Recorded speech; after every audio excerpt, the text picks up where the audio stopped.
বিসমিল্লাহ পড়ার ফজিলত। বিসমিল্লাহির রাহমানির রাহিম। আল্লাহর নামে শুরু করছি, যিনি পরম করুণাময়, অতি দয়ালু।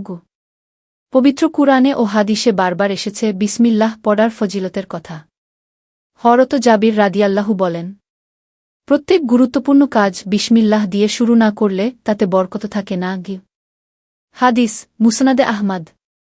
যখন তুমি খাও, পড়ো, লেখো বা কোনো কাজ শুরু করো, বিসমিল্লাহ পড়লে আল্লাহর রহমত নেমে আসে। এমনকি শয়তান পর্যন্ত পালিয়ে যায় যখন কোনো ভালো কাজ বিসমিল্লাহ দিয়ে শুরু করা হয়।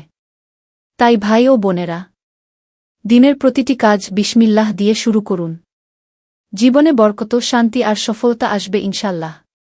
এই সুন্দর কথা যদি আপনার ভালো লাগে, তাহলে লাইক দিন, কমেন্টে লিখুন গো বিসমিল্লাহ গু, শেয়ার করুন যেন অন্যরাও জানে, আর ফলো ও সাবস্ক্রাইব করুন ইসলামিক আরও সুন্দর ভিডিওর জন্য। জায়কাল্লাহ খাইরান।